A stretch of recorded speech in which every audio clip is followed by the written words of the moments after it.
자, 페이지 146페이지. 여기에 나오는 효소라는 애는 말이죠. 고등학교 2학년 생물원에는 나오지 않습니다.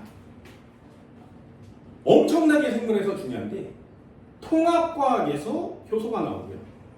고등학교 2학년 때는 나오지 않다가 고등학교 3학년의 생물2에 가면 여기에 적혀있는 내용 그대로 또 나와요. 그래서 이 효소 파트는 왜 고등학교 2학년 파트에서 안 나오는지를 궁금하게 생각해보면 통합과학에서 배운 것 말고 생물1에서 2학년 때 배우는 내용이 훨씬 다양하고 복잡하기 때문에 이 효소 파트는 잠깐 접는 게 아닌가라고 생각하고요. 그렇다면 생물2 3학년 때는 왜 나오는 거야? 중요하니까요. 우리 몸 생물을 배울 때 가장 중요한 내용입니다. 생물체가 왜 생물체니? 유전물질이 있어야 돼요. 근데 바이러스도 유전물질을 갖고 있습니다. 세포막이 있어야 돼요. 그리고 마지막에 이 효소가 있지 않으면 생물체라고 하지 않습니다. 그만큼 효소는 생물체와 무생물체를 구별하는 가장 중요한 기준이기도 합니다. 니네 몸에서 일어나는 모든 짓들을 다 그 효소가 한다고 했고요. 생물체 몸에서 일어나는 모든 반응을 다 이 효소가 해줍니다. 그래서 이 효소는 종류도 엄청나게 많아야 해요. 그거 특성들도 함께 배워보도록 합니다. 내용들도 되게 중요한 내용도 많고요. 암기해야 되는 내용도 많은데 차근차근 하나씩 보도록 할게요. 전 시간에 물질 대사에 대한 내용을 배웠으니까 이쪽에다가 간단 정리 한번 해볼게요. 물질 대사 이퀄 치면 뭐라고 한다고? 에너지 대사라고 한다고 했습니다. 물질 대사는 이퀄 치고 에너지 대사. 여기다가 뭘 적어줬냐면 물질 대사의 정의를 적어줬거든요. 1번 물질 대사가 뭐냐 이렇게 물어보면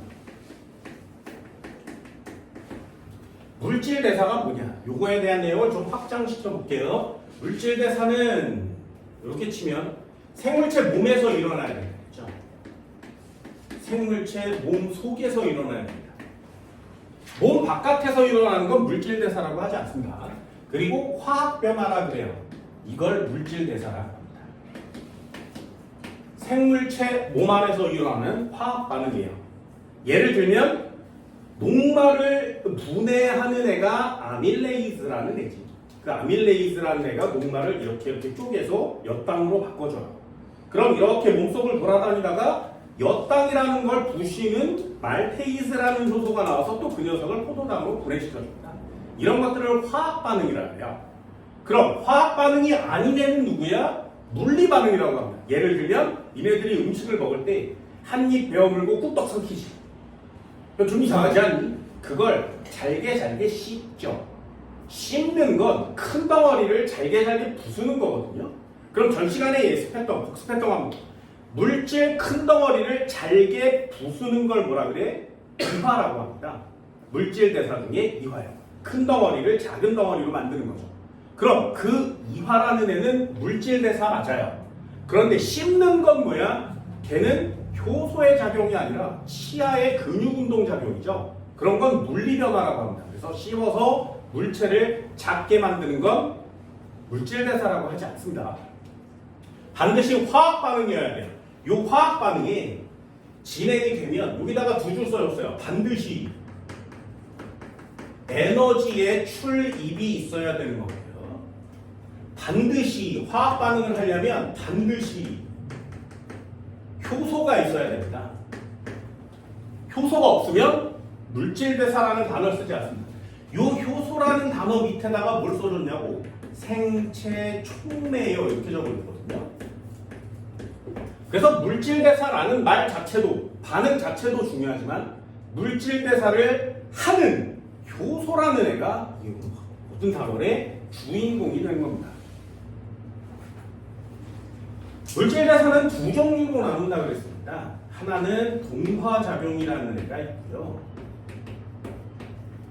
하나는 이화작용이라는 애가 있습니다. 그래서 생물체는 동화작용과 이화작용을 모두 다 같이 하면 그걸 생물체야 라고 얘기한단 말이죠. 됐나요? 전 시간에 이거에 대한 내용을 살짝 적었어요. 동화작용, 이화작용, 동화작용, 이화작용.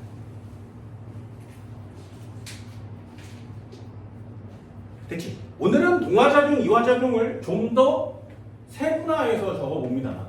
전 시간에 했었던 동화작용 한번 볼까요? 동화작용이 뭐니? 이렇게 물어보면 작은 애를 큰 애로 만드는 거지. 됐죠? 작은 애를 큰 애로 만들면 그걸 동화작용이라고 합니다. 작은 애를 큰 애로 만들면 그걸 동화작용이라고 해요. 예를 들면 눈 송이를 합쳐서 눈 덩어리로 만들면 그걸 동화작용이라고 할 수 있니?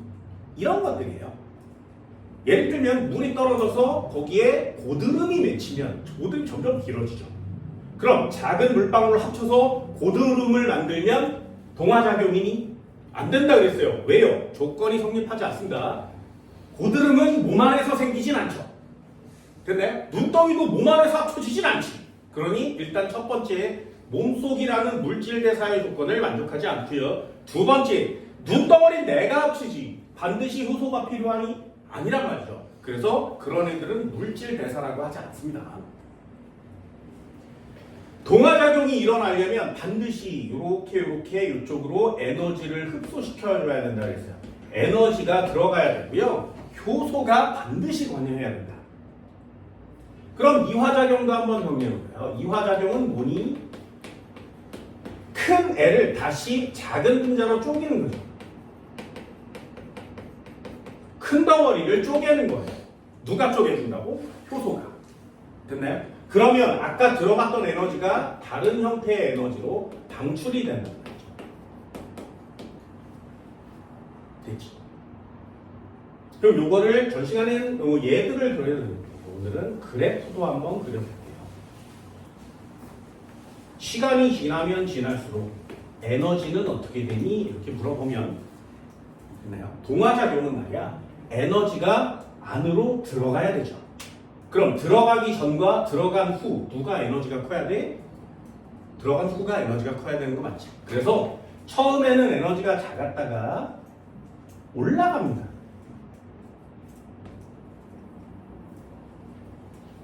그럼 얘는 안쪽으로 에너지가 들어갔구나 라는 걸 표시할 수 있어요. 됐죠? 그래서 이렇게 생긴 그래프가 나오면 이거 에너지를 흡수한 흡열 반응이구나 라고 쓰는 거고요. 이거 동화작용 그래프구나 이렇게 표시하게 돼요. 그럼 두 번째요. 이화작용 그래프는 저걸 반대로 그리시면 되겠죠. 시간이 지나면 지날수록 에너지의 양은 어떻게 되니? 그러면 원래 에너지가 많았는데 쪼개지면서 바깥으로 나오는 거 맞지? 나오면 에너지 양이 감소해야 되지 않니? 그래서 아래 방향으로 화살 펼치면 이 차이만큼 에너지가 바깥으로 나왔구나 이렇게 쓰는 거예요.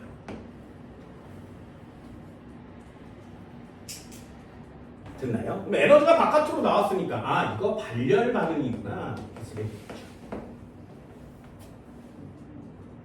자, 여기서 나오는 시험 문제는 하나가 더 있습니다. 이것도 하나 체크해 볼까요? 여기 아직 에너지를 흡수하기 전 작은 분자인 상태 여기를 반응물이라고 하고요. 에너지를 흡수해서 생성된 애를 생성물이라고 합니다. 그럼 반응물의 에너지의 양보다 생성물의 에너지의 양이 더 큰 거 맞지? 그러면 흡열 반응한 거고요. 그러면 에너지를 흡수한 동화작용이 진행되는 겁니다. 그럼 이쪽 것도 한번 해볼까요? 얘는 여기가 반응물이에요. 반응물의 에너지는 많았었는데 생성물의 에너지는 줄어들었으니 에너지를 바깥으로 버린 거구나. 발열 이화작용입니다. 이렇게 표시할 수 있단 말이죠. 그래서 광합성, 면록체 이런 단어가 나오는 것도 중요하지만 이런 그래프로 표시하는 방법들도 꽤나 중요합니다. 마지막 하나요. 동화작용이 일어나면 반응 전 반응물과 반응 후 생성물 중에 누가 더 안정한 화합물일까요? 이런 시험 문제들이 내신에 많이 나와요. 됐나요? 그럼 얘도 마찬가지. 이화작용을 하면 반응물이 안정하니 생성물이 안정하니 이런 걸 물어본단 말이죠. 자연계에서는 에너지의 양이 작을수록 안정한 물질이라고 했습니다. 됐나요? 이거는 상식으로 반드시 알아두세요. 에너지가 적을수록 안정한 물질입니다. 그럼 다시 시험용 문장으로 바꿔보면 동화작용을 하면 반응물과 생성물 중에 누가 더 안정하니? 그럼 반응물이 안정해요. 이화작용하면 반응물과 생성물 중에 누가 더 안정하니? 생성물이 안정해요. 이렇게 표시하는 거죠. 그래서 반응물이 안정, 동화작용, 생성물이 안정, 이화작용 이렇게 쓰게 되는 거예요. 요 그래프는 조금 이따 한 번 더 나올 거니까 그것도 한번 체크를 해보도록 합시다.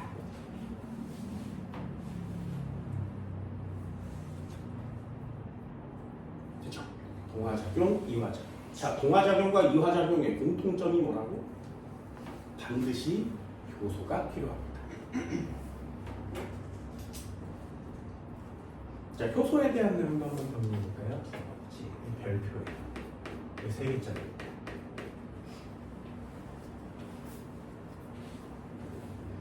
효소.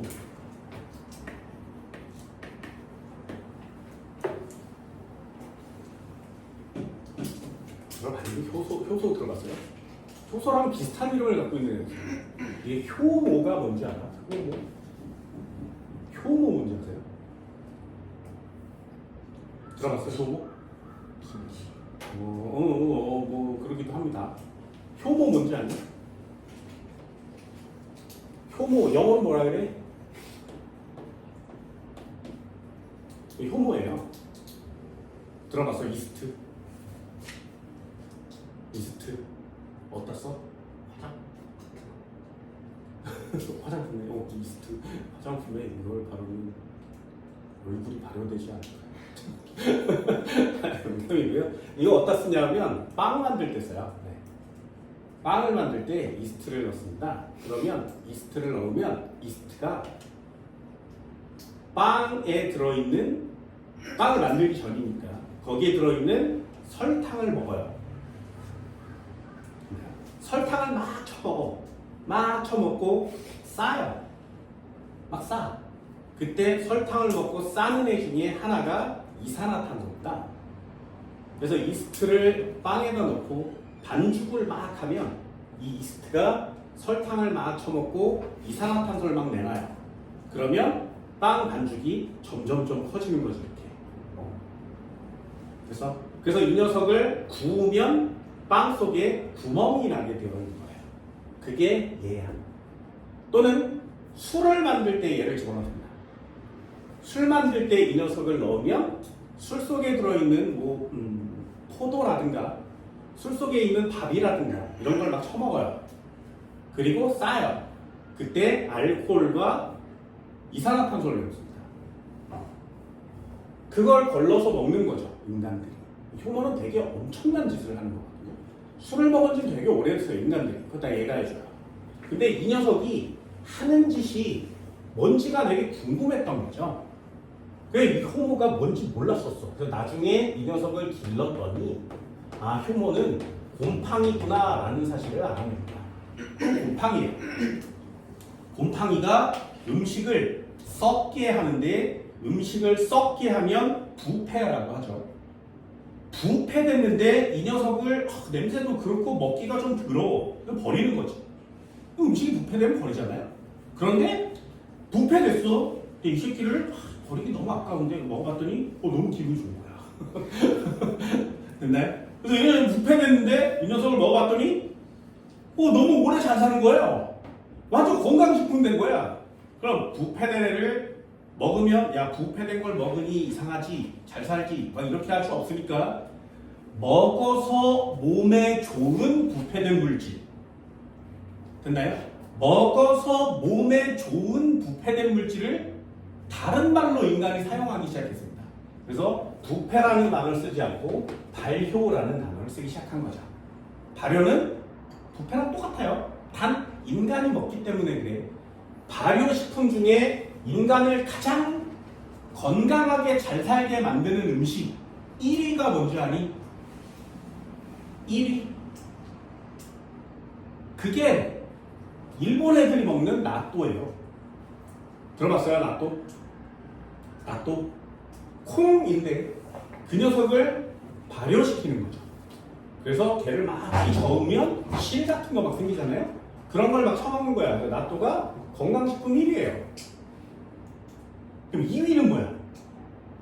발효한 것 중에 여러분들이 먹는 것 중에 몸에 좋은 거. 그래서 그 녀석을 약으로도 만들어서 막 처먹는 거. 우리 그 녀석을 그냥 간단한 말로 요구르트라고 합니다.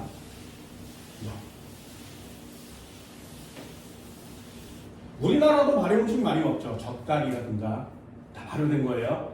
그리고 김치. 근데 우리나라 발효 음식은 왜 1, 2, 3위 막 이런 거에 안 들어가 있어? 맵잖아요. 짜잖아요. 그래서 그 녀석을 많이 처먹으면 죽는다고 그러죠. 그래서 건강식품이야 라고 하기엔 너무 자극적이어서 우리나라 음식은 이런 데 잘 들어가지 않습니다. 대신에 이런 거 있어요. 왜 이걸 하냐면 효모를 넣으면 발효가 된다는 사실을 인간이 알았어요. 순서가 이래. 그럼 생물체 곰팡이가 발효를 시키는 거 맞지? 됐죠? 그럼 과학자들이 이게 안 궁금할 리가 없어요. 빵을 만든 지 한 3,000년 됐거든요. 그럼 3,000년 동안 계속 발효를 시켜서 만들어 먹었다는 얘기지. 술은 5,000년 됐습니다. 그래서 술신도 있잖아요. 빵신은 없어요. 술신은 있습니다. 술은 빵보다 훨씬 더 오래전에 만들었으니까. 그럼 이걸 계속해서 발효된 음식을 우리가 인간들이 처먹고 있었는데 세월이 수천 년이 지난 후에 과학자라는 사람이 나타나서 야, 효모라는 애가 발효를 한다고? 진짜야? 그럼 모든 사람들이 그냥 이러면 과학이 발전이 없죠. 이 과학자가 무슨 짓을 하냐면 이 효모를 믹서기에 넣고 갈아요. 이걸 갈아. 효모를. 됐니? 그래서 이 갈아낸 국물을 넣습니다. 그랬더니 발효가 되는 거예요. 그래서 발표를 하죠. 야, 효모를 죽였는데도 발효가 된다. 라고 발표를 했더니 사람들이 안 믿지. 수천 년 동안 안 믿었으니까. 뭐라 그래? 야, 네가 제대로 안 갈았으니까 그런 거 아니야? 여기에 효모가 살아있는 애가 있겠지. 걔가 한 거야. 그래서 이 사람은 이 실험을 계속 반복해요. 언제까지? 이 효모가 다 죽을 때까지 돌리고요. 더 이상 죽일 수 없을 때까지 돌려요. 졸라 갈아요. 그런 다음에 여기 살아있을 수도 있잖아, 애들이. 그러니 뭐까지 하냐면 얘를 거름종이로 걸러요. 됐니? 그럼 살아있는 애도 죽은 애도 시체가 다 걸리겠지. 그럼 여기서 나온 액체는 효모가 죽은 애도 살아있는 애도 단 하나도 없단 말이죠. 걔를 여기다 넣어요. 됐니? 그랬는데 여기 발효가 되더란 말이에요. 그러면 발효는 효모가 하는 거 맞지? 그런데 살아있던 죽어있던 상관이 없이 효모의 무슨 성분이 발효를 하는 거 맞죠? 라는 걸 찾아내요. 그래서 효모가 가지고 있는 무슨 성분이란 뜻이에요. 효모가 가지고 있는 성분. 그 줄여서 뭐라고 하는 거야? 효소라고 하는 거예요. 그래서 효소라는 이름이 나타나게 되는 겁니다. 됐어요? 그만큼 중요합니다. 효소는 생명체 몸 안에 있는 단백질 성분인데 그 녀석이 모든 걸 다 해줍니다. 그래서 얘를 뭐라고 하냐면 몸속에 들어있는 촉매예요. 이렇게 쓰는 거예요.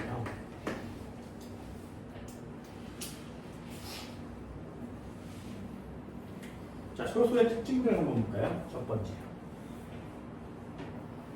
1번 효소는 단백질로 되어 있습니다.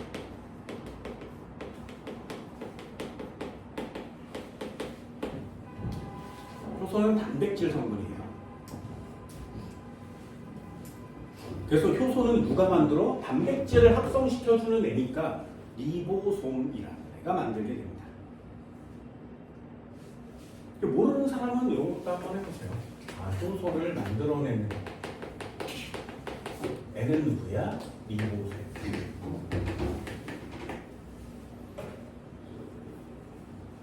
그러니까 몸속에 리보솜이 없으면 효소가 만들어지지 않는단 말이죠. 그럼 단백질 성분이에요 라는 말에다가 뭐라고 쓰는 거냐면 열에 약해요 이렇게 쓸 거예요. 효소는 열에 약합니다. 그래서 여러분들 몸이 40도씨 이상이 되면 죽는 거예요. 왜? 효소가 단백질 성분이기 때문에 효소가 변성이 되면서 역할을 하지 못하는 거죠. 그럼 여러분들 몸속에서 화학 반응이 일어나지 않지. 그럼 몸이 죽는 수밖에 없는 거예요. 좋나요? 그래서 단백질 성분이야 열에 약해. 이거는 체크. 두 번째, 효소가 하는 짓이 뭐냐면 반응 속도를 빠르게 만들어줍니다. 빠르게 만들어줘요.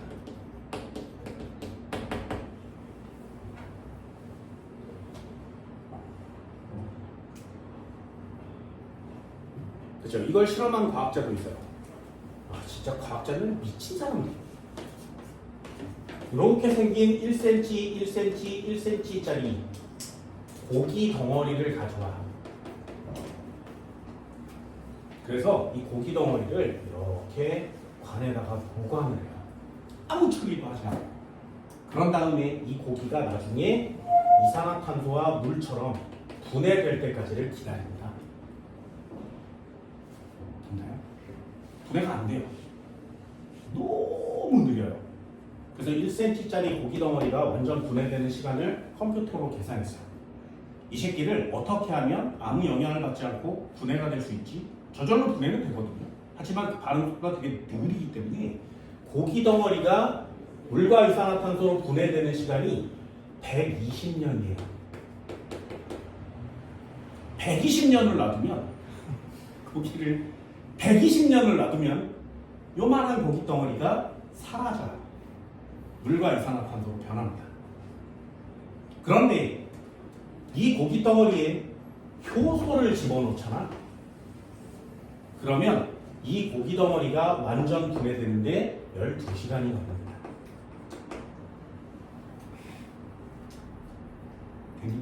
그럼 효소는 반응하는 속도를 엄청나게 빨리 만들어주죠. 엄청나게 빨리. 그래서 니네들이 음식을 먹잖아요. 그럼 그 음식들이 해서 밖으로 나올 때까지 120년이 걸려야 돼요. 니네 1g씩 먹니? 아니지. 되게 많이 먹죠. 그래서 그 녀석들 씹어서 먹어서 내보내려면 120년 동안 분해를 해야 돼요. 근데 그걸 하루 만에 해주죠. 누가? 니네 몸속에 있는 효소가. 이해됐나요? 그 효소는 반응 속도를 졸라 빠르게 만들어줍니다. 이것도 마찬가지예요. 니네 집에 과산화수소 있니? 이런 거 있으면 한번 실험해보면 되는데, 과산화수소는 액체 상태거든요. H2O2라고 씁니다. 얘를 가만히 놔두면 여기서 산소가 뽀글뽀글 나와요. 근데 이 녀석이 너무 천천히 나와서 산소가 나오는 걸 제대로 볼 수가 없습니다. 근데 여기다가 감자 같은 걸 이렇게 하나 집어넣잖아요. 그러면 부글부글 끓어올라요. 왜? 감자에 있는 효소가 이 과산화수소를 굉장히 빨리 분해시켜주기 때문에 그렇습니다. 그럼 여러분들도 이렇게 쓰는 거죠. 반응 속도를 빠르게 만들어주는 게 효소야. 촉매니까. 왜 빠르게 만드니? 그게 중요한 단어가 됩니다. 오늘 하는 포인트 단어이기도 해요. 이 단어는 반드시 꼭 체크하세요. 반응 속도가 빨라져요. 어떻게 하면 빨라져? 이 단어 중요합니다. 활성화 에너지를 감소시켜줍니다. 효소에서의 포인트 단어를 골라라 그러면 요 활성화 에너지를 고르기도 해요.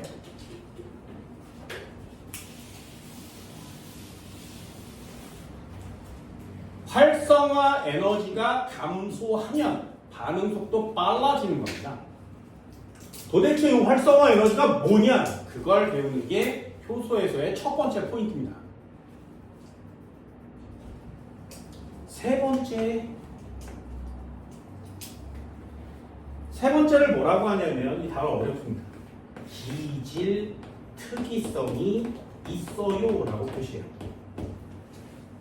기질 특이성이 있어요.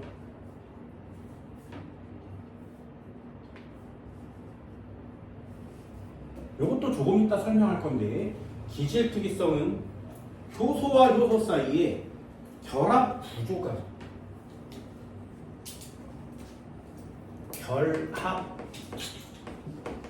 부위가 일치해야 합니다. 기질 특이성이라고 합니다. 결합 부위가 일치. 생물학적 단어거든요. 예를 들면 니네가 먹는 음식들이 여러 종류가 있죠.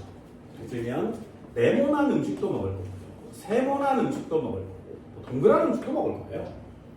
이런 니네들이 먹는 음식, 외부에서 들어온 걸 다 뭐라고 하냐면 이걸 기질이라고 해요.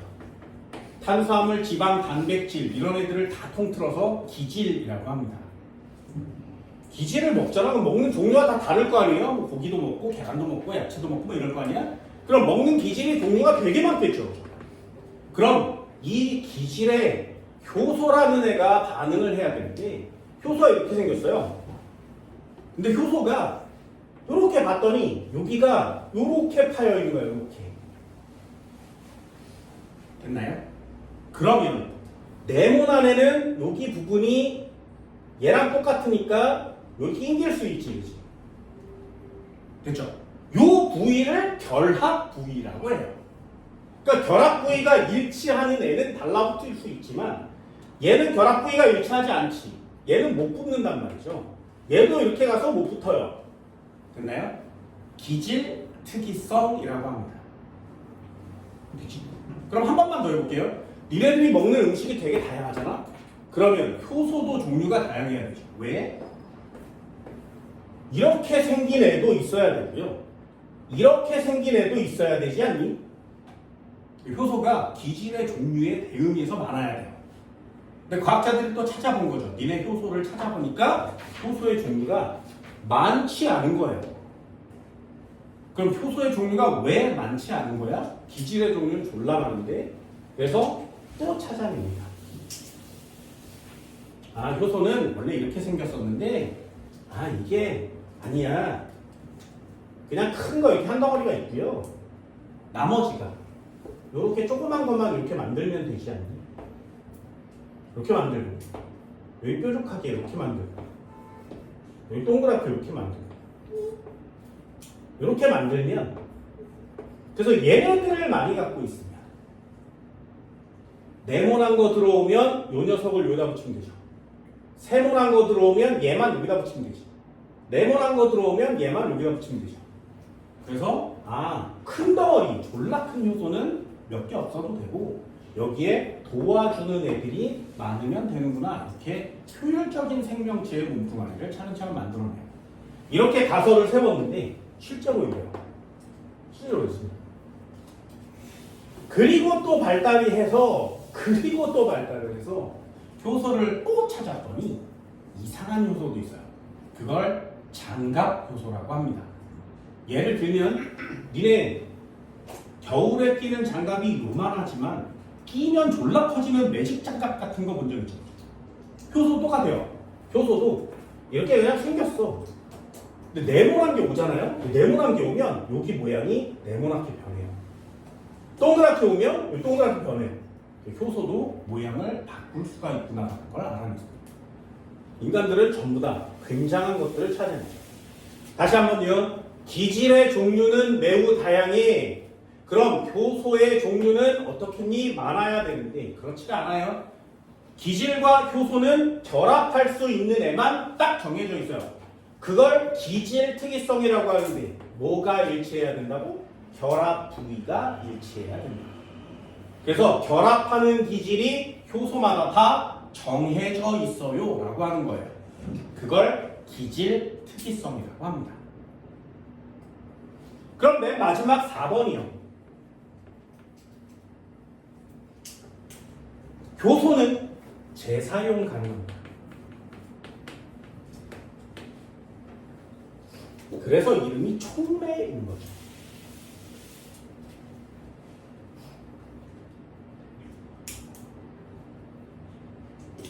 그래서 이 그래프는 그림은 그렸다가 지울 겁니다. 자, 이거 한번 볼까요? 기질이라는 애가 있었어. 기질은 뭐 종류가 여러 가지라 그랬으니 이렇게요. 기질은 종류가 여러 가지가 있을 수 있습니다. 그럼 효소라는 애는 어떻게 생겼어? 네모난 애 하나만 그려볼까요? 이렇게 생겼대. 효소는 커요. 네, 효소예요. 그럼 아까처럼 얘는 붙을 수 있지만 얘는 안 되고요. 얘도 안 되죠. 뭐라고 한다고? 기질특이성. 됐나요? 그러면 얘네 둘이 합쳐져서 네모난 애와 효소가 합쳐질 거예요. 네모난 애와 효소가 합쳐지겠죠. 요거 이름을 꼭 씁니다. 요거 이름 뭐라고 하냐면 효소와 기질이 합쳐져 있는 복합체라고 해요. 효소와 기질이 합쳐져 있는 효소 기질 복합체.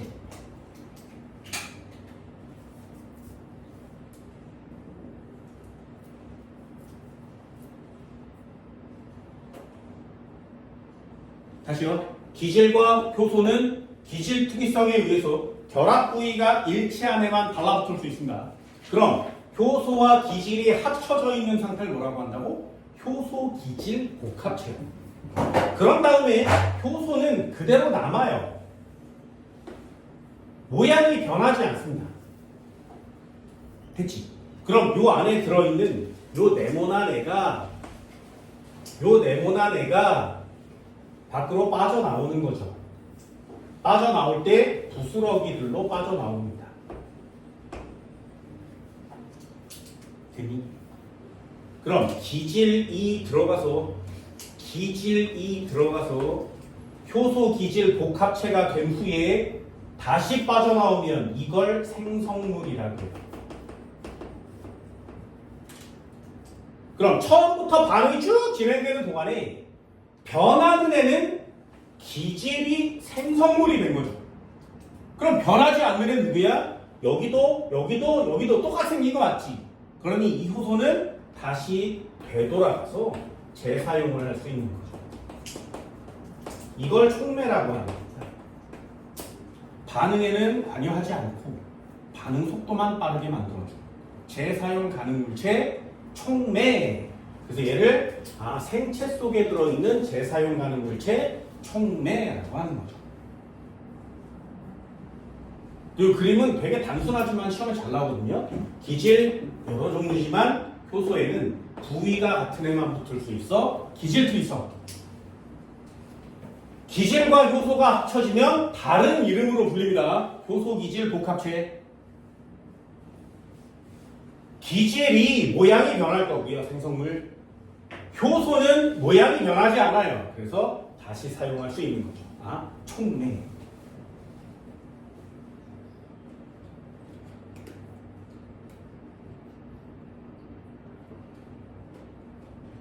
됐나요? 이 정도 돼요? 그래서 얘를 한번 들어볼까? 녹말을 분해하는 애는 누구니? 이름이 아밀레이스.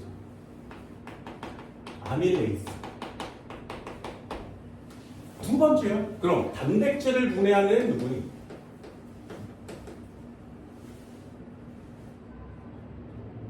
됐나요? 세 번째요. 지방을 분해하는 애는 누구야? 됐어? 그럼 이거 이름을 외우는 건 좀 나중에 가서 하셔도 되고요. 얘는 뭐 펩신, 얘는 라이페이즈라고 합니다. 이런 이름은 나중에 가서 배우시되 통합과학에서 효소 파트에서 배우는 건 딱 하나요. 아밀레이즈는 효소인데 녹말은 분해하고요. 단백질은 분해 못해, 지방도 분해 못해요. 그럼 아밀레이즈는 왜 녹말만 분해할 수 있니?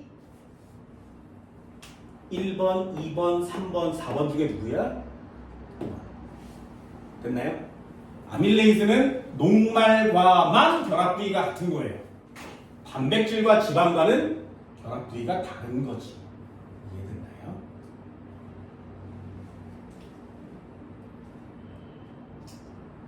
할 수 있겠어요? 별로 어려운 건 없죠. 그래서 기질 특이성이 한다는 거 되게 중요합니다. 여기다 5번도 한번 써보세요. 이건 심화 과정이니까 적어드릴게요. 심화 과정입니다. 효소마다 작용하는 pH가 달라요.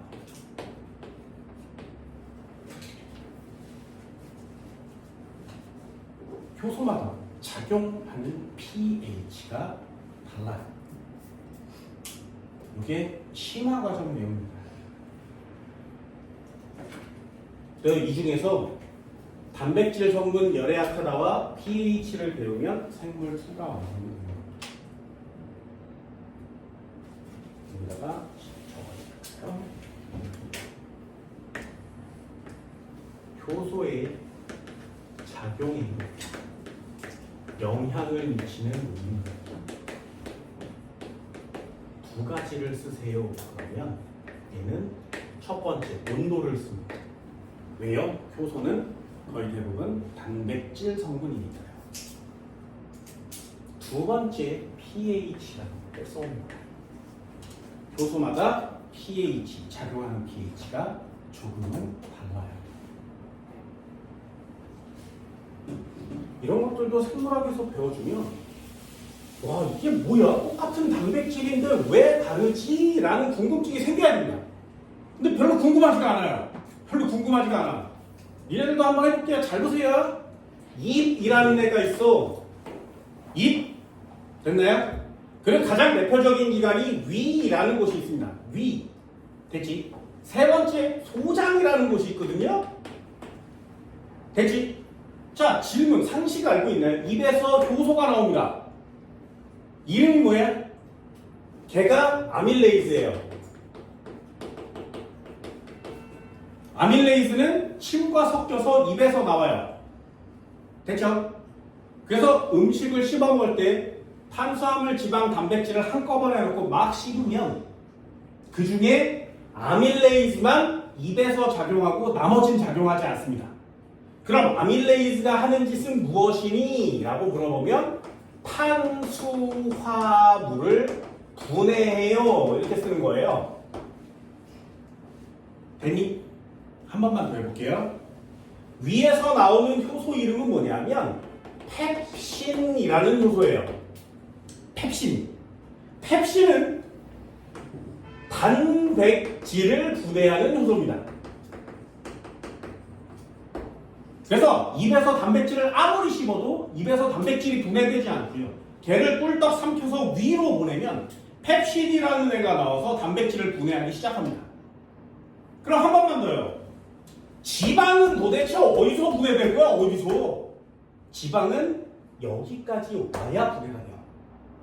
됐나요? 지방은 여기서 나오는 라이페이즈가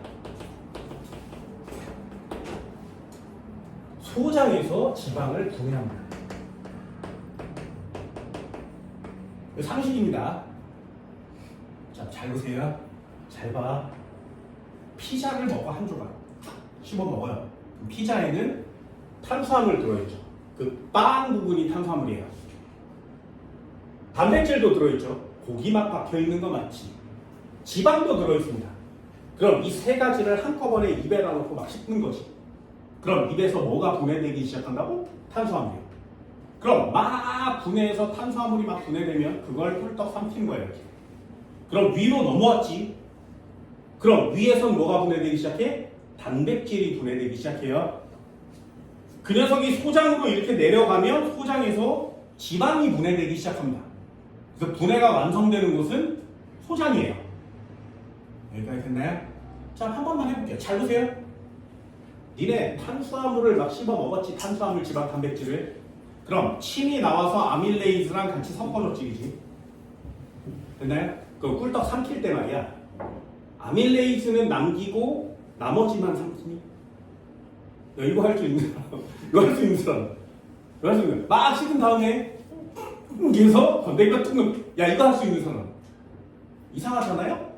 그럼 아밀레이즈라는 애는 입에 있다가 니네들이 꿀떡 삼키면 위로 내려가겠지, 그치? 음식이랑 같이. 그럼 위에서도 아밀레이즈가 있으니까 아까 들어왔던 탄수화물을 계속 분해할 수 있어야 되잖아요? 그런데 위로 넘어오면 탄수화물 분해가 멈춰요. 이해되니? 왜? 아밀레이즈가 없어서? 아니요.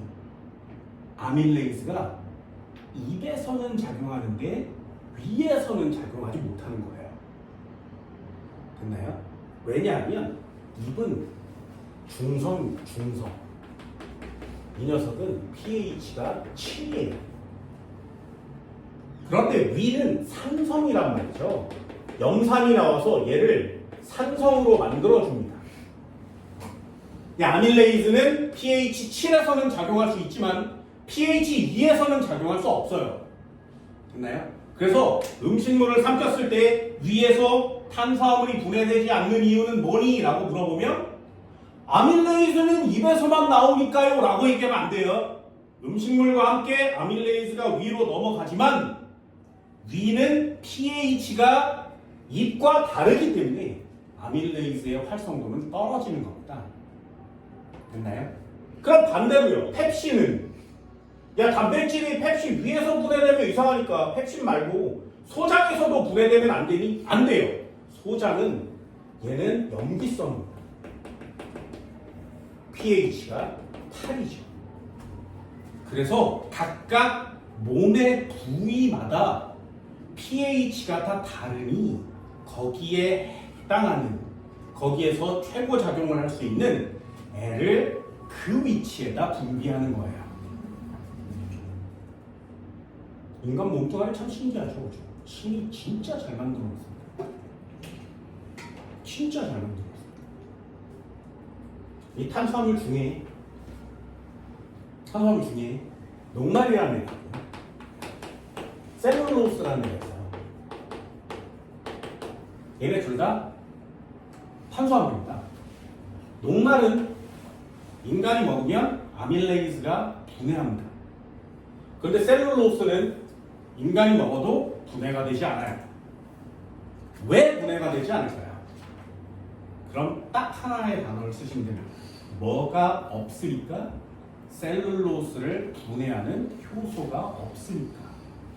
됐나요? 인간은 셀룰로스를 분해할 수 없습니다. 그래서 셀룰로스가 뭐 하는 애야? 식물의 세포벽을 만드는 성분이에요. 셀룰로스. 그래서 셀룰로스 때문에 식물체가 단단한 형태를 띠고 있습니다. 그 중에 니네 과일 중에 제일 단단한 부분이 어디야? 씨죠, 씨. 그치? 그래서 참외를 졸라 먹잖아? 막 먹었어? 만약에 소화가 된다면 구별을 할 수가 없어야 되는데 참외나 포도, 수박 이런 걸 졸라 쳐먹고 싸면 씨가 둥둥둥 떠다니는 걸 볼 수 있죠. 나만 봐? 야, 이게 나만 보인다고? 오늘 참외 먹고 해봐. 됐어요? 왜요? 참외 씨는 셀룰로스로 되어 있기 때문에 인간은 이걸 분해할 수 있는 능력이 없습니다. 왜요? 효소 자체가 없어요. 그래서 채소, 상추 막 이런 걸 막 당근 막 이런 거 씹어 먹으면 씹어 먹어서 소화를 시켜서 에너지를 얻어야 되는데 소화하는 능력이 없어요. 효소 없으니까. 그래서 씹으면 잘게 조개진 상태로 나와요. 되니? 그게 보기 싫으면 참외씨를 하나씩 다 씹어 먹어야 돼. 안 그러면 그냥 나온다. 셀룰로스는 인간은 효소가 없어요. 그래서 분해하지 못합니다. 이 효소를 갖고 있는 애들이 초식동물이죠. 그래서 이 셀룰로스를 분해하게 진화한 생명체들이 있는데 워낙 분해하기가 어렵고 힘들고 딱딱하니까 평생 동안 셀룰로스만 처먹는 소도 한 번에 분해를 못하는 거죠. 먹었다가 삼켰다가 야씨 왜 분해 안 돼? 다시 데웠다가 또 씹어서 다시 넘겼다가 다시 올려서 또 씹고 다시 내리죠. 이걸 몇 번 해야 돼? 4번 해야 되죠. 소는 그래서 위가 4개잖아요. 아까 먹었던 거 다시 올려야 되는데 지금 먹은 거랑 섞이면 안 되지. 그 이상하잖아요. 그렇지? 그래서 먹고 뱉고 넣고 뱉고 이걸 계속 반복하죠. 그만큼 식물체를 분해하기는 어렵습니다. 그럼 인간은 왜 식물 과일을 그렇게 처먹으라 그래? 그 안에 국물만 빨아먹는 거예요. 왜? 그 안에 식물체 속에 들어있는 국물 속에 인간들이 몸속에 들어왔을 때 도움되는 성분들이 많기 때문에 그렇습니다. 그래서 나처럼 채소나 이런 것들을 먹는 걸 별로 안 좋아하고 고기만 먹는 걸 좋아하는 사람이라면 주스 이런 거 드시면 돼요. 과일 싫어하는 사람도 은근히 많습니다. 살찐다고 안 먹는 사람도 많거든요. 고기만으로는 그게 섭취가 안 돼서 과일 주스 이런 거 많이 드시면 됩니다. 많이 먹는 건 아니지만 그래도 적당량은 섭취해 줄 필요가 있죠. 그래서 채소 엑기스 뭐 이런 것들 그냥 녹즙 이런 거 갈아서 먹는 사람들이 이것 때문에 그렇습니다. 식물체로부터 얻어야 되는 것도 있습니다. 굉장히 중요한 내용이다. 이거 반드시 알아주세요. 효소마다 작용하는 pH가 다 달라요. 왜요? 몸속 부위마다 pH가 다르니까 거기서 작용하려면 효소도 거기에 적응해야 되는 거 맞죠? 생명체 진짜 신기하게 만들어졌죠. 그럼 여기 왜 위가 산성인지 아니? 왜 위는 산성일까요? pH 2요. 금속도 녹여요. 진짜 엄청나지. 굉장한 산성이에요. 그래서 이 뱃속에 있는 위액을 꺼내다가 니네 얼굴에 쳐바르면 니네 얼굴이 탑니다. 그만큼 강력해요. 그런데 얘 pH 2에 있는 국물이 다른 장기에 닿으면 쓰리고 아파요. 그런데 우리는 지금 별로 쓰리고 아프지 않죠. 니네 쓰리고 아프지 않으면 건강한 거야. 신이 정말 신기한 걸 만들어서 탄수화물, 지방, 단백질 중에 가장 분해가 안 되고 제일 어려운데 제일 필요한 거 그게 단백질이에요. 단백질은 분해가 쉽지가 않습니다.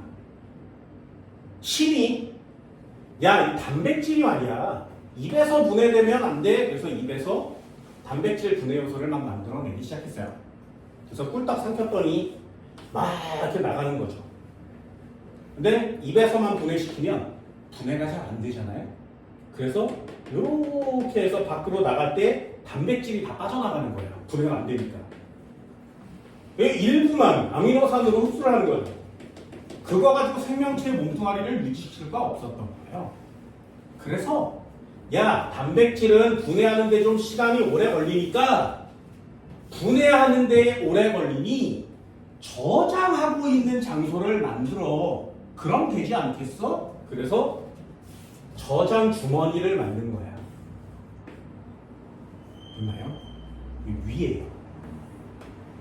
그래서 위를 만들어 놓고 그 안에다가 음식물을 채우면 이 안에 단백질들이 오래 머물 수 있지. 그래서 여기 안에서 단백질을 분해하면 되겠네 라고 신이 만드는 거야. 됐나요? 그래서 위가 있는 거예요. 위는 단백질 채우라고 있는 거예요. 지방이나 탄수화물은 금방 내려가지만 위는 여기서 계속 분해가 된다. 문제가 있어. 여기다가 음식물을 오래 보관하면 어떻게 돼? 여기서 음식물이 썩는 거야. 됐나요? 그래서 음식물이 썩으니까 야, 위를 만들어줬더니 동물체들이 막 다 죽기 시작하는 거예요. 야, 저 새끼 왜 죽어? 봤더니 위에서 부패가 일어나는 거죠. 위가 썩기 시작합니다. 그래서 신이 다음 계략을 세웁니다. 야, 썩지 않게 하려면 말이야 방법이 하나밖에 없는데 산성으로 죽여버리자. 됐나요? 그래서 위에다가 HCl을 분비하는 장치를 만든 거예요. 그래서 산성 용액을 여기다가 쳐 바르니까 여기 있는 애들이 죽기 시작한 거지. 그래서 음식을 먹어도 몸에서 부패가 안 일어나고 제대로 오래 보관이 됐던 거야. 문제는 이 HCl이 얘만 상하게 하는 게 아니라 이 겉에 있는 애를 찌르기 시작한 거예요. 얘를 막 찌르기 시작한 거예요, 이 HCl이. 그래서 속이 쓰리는 거죠. 막 속이 쓰리, 막 미치겠네. 애가 막 웃는 거야. 신이 야, HCl을 없애면 속은 편한데 썩어 뒤지는 거지. HCl을 넣었더니 위벽을 막 녹여. 그래서 빵꾸 나서 죽는 거예요. 아파 뒤지겠다는데 야, 그럼 어떡하지? 또 다른 방법을 찾는 거죠. 이 녀석을 보호해야 되겠네. 그래서 이 위 바깥쪽에 보호막을 여기다 설치해 주는 거예요. 이 보호막을 뮤신이라고 합니다. 그래서 니네 몸속에는 이 뮤신이라는 애가 나와서 위 벽을 감싸주고 있습니다. 그래서 여기가 아무리 산성이어도 니네가 아프지 않은 거예요. 됐나요? 신이 진짜 미친 짓거리를 한 거지. 이런 거 살고 있었는데 말이야. 이 녀석의 가장 큰 단점, 유신이 나오지 않으면 바로 HCl에 노출돼서 통증이 생겨요. 통증이. 그러다가 유신이 싹 없어지고 난 다음에 여기가 졸라 아파. 미생물이 여기 들어가서 사는 거죠. 그런 다음에 여기 빵꾸 났네? 유신을 이렇게 메꾸잖아? 그러면 이미 미생물이 들어와 있지. 그래서 여기가 썩는 거야. 그럼 얘가 썩으면 위염이라고 하고요. 그 미생물이 졸라 크게 자라면 위암 잉태는 온다. 위는 진짜 미친 기관 중에 하나예요. 실의 창작물 중에 가장 엄청난 창작물 중에 하나거든요. 근데 우리는 그게 뱃속에 있으니까 이게 엄청난지 안 엄청난지 잘 몰라요.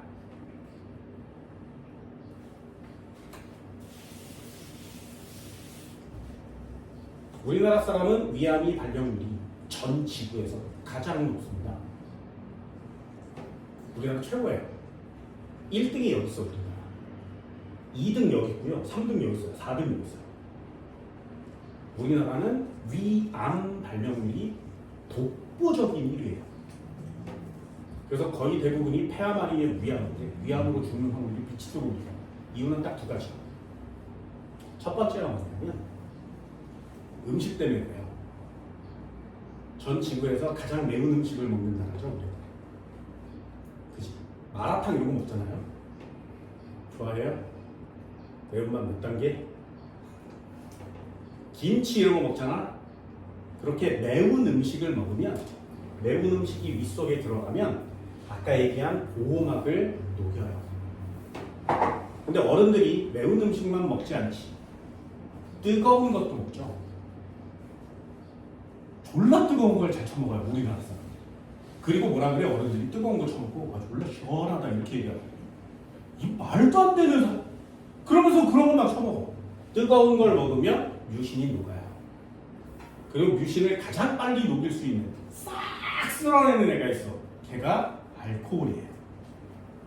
그래서 알코올을 탁 마시면 꿀떡 삼키잖아. 그럼 유신이 쓱 쓸려 내려가.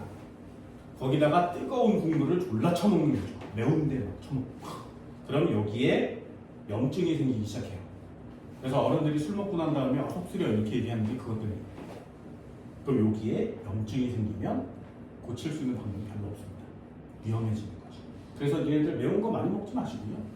좋아한다면 먹었으면 순화를 시키세요.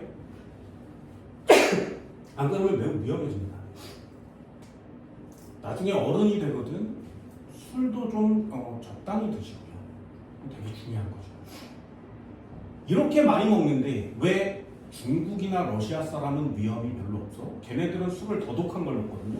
우리나라보다. 근데 걔네들은 위험이 별로 없어요. 또 찾았어. 그래서 하나의 발병 원인을 찾아냈는데 이 발병 원인이 노벨상이에요.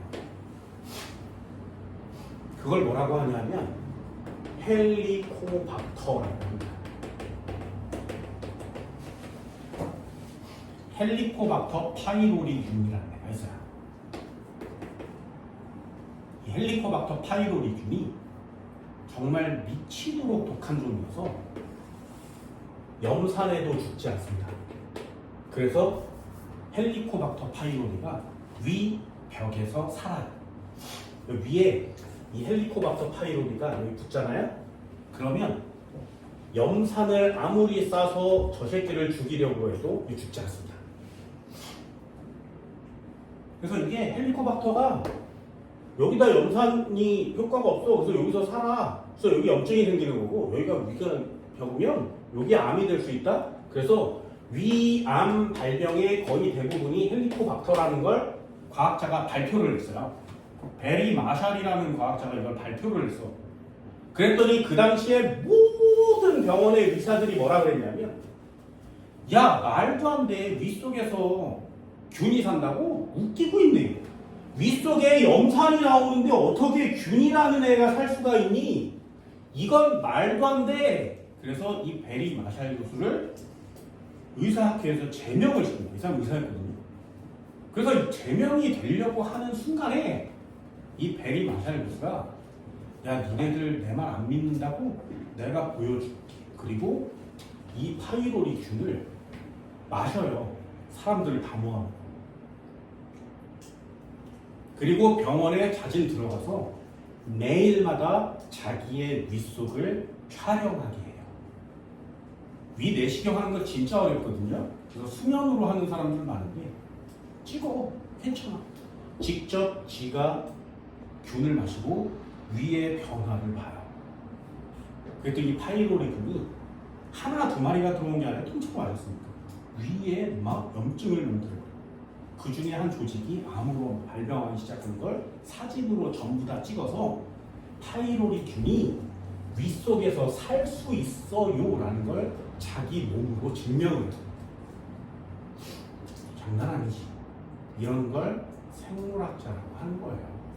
그래서 지금 전 세계 사람들이, 야, 위암을 발병시키는 애가 누구야? 헬리코박터 파이로리니까 너네 이게 위 속으로 들어가지 않게 조심해. 그리고 전 세계에 있는 사람들의 위 속에 뭐가 있는지를 조사해 봤는데 우리나라 사람이 가장 많았던 거예요. 우리나라 사람 진짜 많습니다. 언제 얼마? 내가 헬리코박터 파이로리를 갖고 있잖아? 그러면 내가 음식을 먹어. 그 숟가락을 찌개에다 담궈 또 먹어. 반찬 집어먹어. 젓가락으로 이렇게 먹고 또 먹어. 그러면 다른 애들도 그걸 집어먹겠죠. 똑같은 반찬이 이렇게 차려져서 나오니까. 그래서 그걸 먹으면 내가 갖고 있는 파이로리를 니네들도 하나씩 이렇게 가질 수 있는 거예요. 그래서 우리나라는 반찬을 하나로 차려놓고 나눠 먹는 문화였었던 거죠. 그래서 다 같이 전염될 가능성이 되게 높아진 거예요. 그래서 어느 순간부터 찌개를 이렇게 시켜 놓으면 앞 접시에 덜어먹기 시작했거든요. 근데 되게 웃긴 거 잘 보세요. 앞 접시에 찌개나 국물을 덜어서 자기만 이렇게 처먹기 시작하지. 그런데 반찬은 그대로 놔두죠. 되게 웃기지. 반찬을 그냥 이렇게 집어먹고 요거만 메꿔놓고 요렇게 집어먹어요. 딴 애도 요거 집어먹고 잘 먹고. 아니, 그러면 아무 소용이 없어요. 모두 다가 따로 먹는 거야. 그래서 일본 애들 이렇게 잠깐 보면 왜 저 새끼들은 오래 살지? 파이로리가 별로 없어요. 담백한 음식을 먹어서도 있겠지만, 아까처럼 낫또를 졸라 처먹어서도 있겠지만, 반찬을 전부 다 1인용으로 주죠. 그래서 다른 사람 걸 먹는 게, 또는 공동으로 되어 있는 걸 먹는 게, 이게 매너가 아닌 문화에서는 위암 발병률이 높지가 않습니다. 여러분들 다 따로 먹어야 돼. 여러분들 부모들이 만약에 이걸 갖고 있다면 여러분들도 가질 수 있습니다. 마찬가지죠. 자기 몸에 발암물질을 처먹는 그런 과학자들. 죽었게 살았게 살았어요. 암은 일찍 발견하면 치료가 가능합니다. 그래서 위를 절제하고 살아났죠. 이래가면 할 거야. 나는 안 할 거야.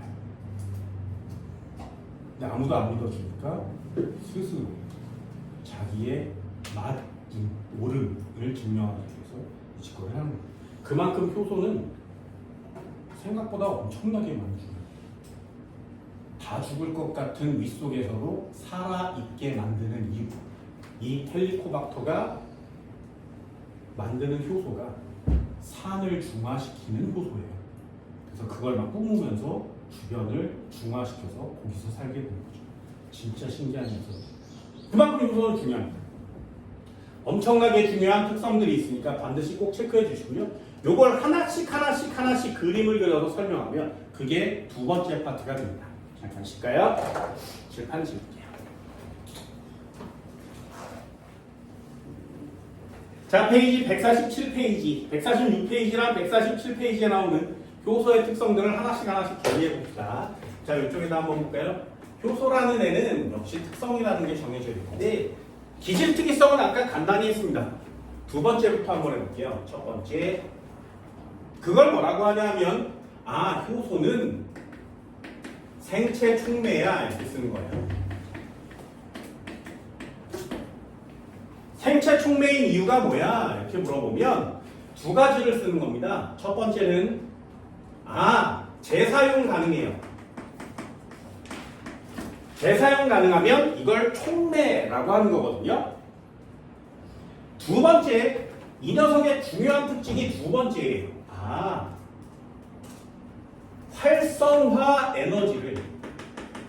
활성화 에너지를 감소시켜서 반응 속도를 빠르게 만들어줍니다. 이게 효소의 가장 중요한 특징이에요. 활성화 에너지를 감소시켜서 반응 속도를 빠르게 만들어줍니다. 촉매는 두 종류예요. 원래는 두 종류입니다. 지금처럼 반응 속도를 빠르게 만들어주는 애가 있고요. 반응 속도를 느리게 만들어주는 애가 있어요. 반응 속도가 느려지면 어떤 거야? 반응이 잘 안 일어난다는 거죠. 원래 빨리 일어나야 되는데 얘를 첨가하면 반응이 점점 느리게 일어나는 거예요. 예를 들면 방부제 같은 애들이요. 금방 썩어야 되는데 그 새끼를 처리하면 느리게 썩는 거지. 이런 촉매들도 있습니다. 반응 속도를 빠르게 만들어주는 촉매도 있고 느리게 만들어주는 촉매도 있는데 이 빠르게 만들어주는 촉매를 정촉매라고 해요. 정촉매. 그리고 느리게 만들어주는 촉매를 부촉매라고 합니다. 그런데 이제 정촉매라는 단어, 부촉매라는 단어는 나중에 화학에 가서 배우시면 되고요. 효소의 경우에는 우리 몸속에서 작용하고 있는 효소의 경우에 부촉매의 역할을 하는 애는 배우지 않습니다. 그래서 너희들이 알아야 되는 효소가 생체 촉매예요 라는 단어는 아예 정촉매를 의미해요. 그래서 반응 속도를 빠르게 만들어주는 것만 배운단 말이죠. 그래서 그 중에 하나만 감소시켜서 빠르게 만들어요 이렇게 배우는 거예요. 됐나요? 느리게 만들어주는 애도 있긴 하다. 두 번째, 활성화 에너지가 무엇이냐? 예를 들어볼게요. 여기에 있는 나무에다 불을 갖다 대면 나무가 불타지. 그런데 나무에다 불을 갖다 댄다 그래서 나무가 타지는 않죠. 어느 정도 이상의 온도를 주고요. 어느 정도 에너지를 가해줘야 그 다음에 태울 수 있어요. 그걸 활성화 에너지라고 해요. 예를 들면 A라는 물체가 있었는데 B라는 물체가 C로 바뀔 때 얘가 반응물이고요. 얘가 생성물이에요. 그러면 이 반응물을 생성물로 바꿀 때 그냥 가만히 놔두면 바뀌지 않아요. 반드시 얘한테 에너지를 어느 정도 가해줘서 반응물을 생성물로 만드는 겁니다. 그때 가해주는 에너지가 활성화 에너지예요. 활성화 에너지. 반응을 일으키는 최소한의 에너지. 그걸 활성화 에너지라고 합니다. 여러분들은 지금 가스레인지 같은 걸 쓰지 않죠? 가스레인지 같은 걸 썼을 때 돌리면 가스가 나와요. 그럼 가스가 나온다고 불이 생기니? 아니죠. 끝까지 돌려서 띡 해야 되거든요. 그 띡 할 때 주는 에너지가 활성화 에너지예요. 라이터로 불을 킬 때 가만히 가스만 내보내면 불이 안 붙지. 걔를 칙 해야 붙는 거 맞죠? 그때 가해주는 에너지를 활성화 에너지라고 합니다. 반응을 일으키는 최소한의 에너지라고 해요. 그래서 이 녀석의 시간에 따른 에너지의 그래프를 그리면 말이야, 아까처럼 흡열 반응, 동화작용의 경우에 이렇게 올라가서 이렇게 그렸단 말이죠. 그런데 실제로는 여기에 반응물이 여기에 생성물로 될 때 그냥 요만큼만 올리면 생성물이 되지 않아요. 반드시 생성물의 에너지보다 더 큰 에너지를 줘야 합니다. 이만큼을 줘야 언덕을 넘어야 생성물이 될 수 있어요. 그럼 반응물과 생성물 사이에 에너지만큼을 줘야 합니다. 그래서 요 언덕 부위의 높이가 언덕의 높이가 활성화 에너지입니다. 그럼 활성화 에너지를 감소시킨다는 건 언덕의 높이가 낮아진다는 거죠. 그럼 언덕이 높을 때보다 낮을 때 지나가기가 편한 거 맞지? 그래서 반응이 빨리 일어나는 거예요. 활성화 에너지와 반응과의 관계는 이렇습니다. 그럼 제일 중요한 거예요. 도대체 활성화 에너지가 무엇이냐? 활성화 에너지의 정의는 좀 외워줍니다. 반응하기 위한 화학 반응이 진행될 때 필요한 최소한의 에너지예요. 반응이 일어나기 위한 최소한의 에너지, 그걸 활성화 에너지라고 합니다. 활성화 에너지만큼의 에너지를 주지 않으면 절대로 반응이 진행되지 않습니다.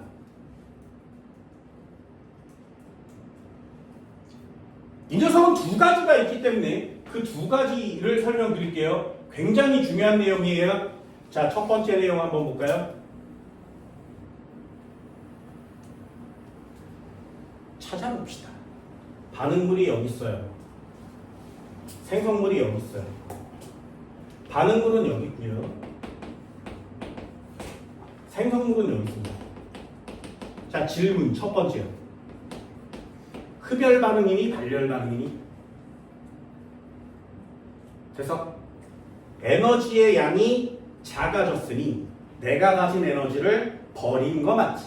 그러면 얘를 보자마자 발열 반응이에요. 이렇게 쓰는 거예요. 그럼 이건 발열 반응 그래프가 됩니다.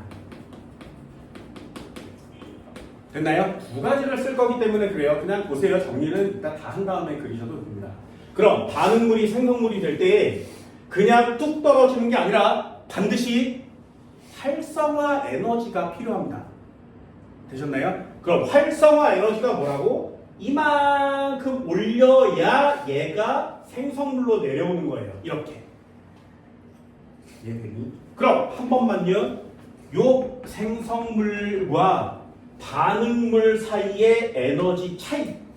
요걸 다른 말로 뭐라고 하냐면 반응열이라 그래요. 생성물과 반응물의 에너지 차이. 반응열이라고 합니다. 됐죠? 두 번째, 그럼 반응열 말고 이 녀석의 언덕의 높이요. 요걸 뭐라고 한다고? 언덕의 높이. 얘를 활성화 에너지라고 하는 거예요. 언덕의 높이, 활성화 에너지입니다. 다시요. 이게 되게 중요한 단어거든요. 시험에 나올 수 있는데 언덕의 높이라는 단어는 나오지 않습니다. 하지만 비유로 알아두면 훨씬 더 이해하기 쉬워요. 다시 한번요. 언덕의 높이를 활성화 에너지라고 해요. 이해돼서? 그럼 한 번만 해볼게. 반응물이 생성물이 될 때 언덕의 높이는 여기다가 사람을 이렇게 세워놓으면 말이야. 이 사람의 입장에서는 언덕이 요만큼의 높이를 갖고 있죠. 그걸 활성화 에너지라고 해요. 다시 한번요. 그럼 생성물 쪽에서 쳐다보면 언덕의 높이가 얼만큼이야? 여기서부터 여기까지가 언덕의 높이지. 그걸 활성화 에너지라고 하는 겁니다. 조금 이따 설명을 드립니다. 다시 한번 해볼게요. 자, 그럼 이게 반응물, 반응열, 활성화 에너지, 생성물 관계는 됐니? 한번 볼게요. 발열 반응의 경우에 그래프를 다시 한번 그려봅시다. 반응물이 있었어? 생성물이 있었어? 발열 반응 맞지? 그런데 언제는 얘가 이만큼 높이 올라갔다 내려오고요. 언제는 얘가 요만큼 올라갔다가 내려오는 거예요. 됐나요? 그럼 위에 거 아래 거 중에 반응열은 누가 크니? A와 B 중에. 반응열은 누가 크니? 됐나요? 그럼 그걸 쓰는 거야. 반응열이 뭐니까? 생성물과 반응물 사이의 높이니까 반응열은 변하는 값이 아니에요. 반응열은 항상 일정한 값을 갖습니다. 됐나요? 그럼 다시요. 활성화 에너지는 A가 높니 B가 높니? A가 높죠. 됐나요? A는 활성화 에너지가 커요. B는 활성화 에너지가 작아요. 여기까지 됐어요? 그럼 언덕을 넘어갈 때 누가 더 빠르게 편하게 넘어갈 수 있다고? B가요. 그럼 마지막 질문. A와 B 중에 촉매를, 효소를 넣어준 상태는 누가 되는 거예요? B. 이해됐나요? 아, 요 녀석이 촉매를, 효소를 넣어준 상태가 되는구나. 그럼 첫 번째 활성화 에너지가 높은 상태는 효소가 없는 상태구나. 이렇게 고르는 겁니다. 그럼 뭐만 바뀐 거라고? 요 언덕의 높이만 바뀐 거 맞죠? 높이가 낮을수록 반응은 빠르게 진행됩니다. 그래서 효소를 넣으면 이 활성화 에너지를 감소시켜주기 때문에 반응물이 생성물로 넘어가기가 쉬운 거죠. 그럼 정리 한번 해볼까요? 효소를 사용하면 첫 번째 활성화 에너지는 감소하겠죠. 언덕의 높이는 낮아진다.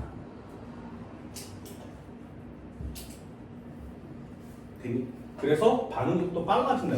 계속 똑같은 단어를 똑같이 쓰고 있죠.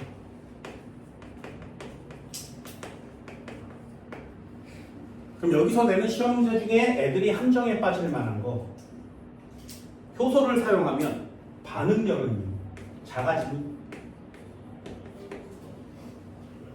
됐어요? 반응열은 어때야 돼? 항상 일정해야 되죠.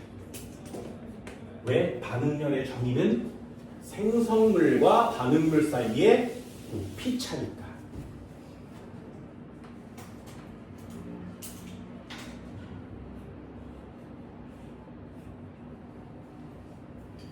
자, 두 번째도 한번 해볼까요?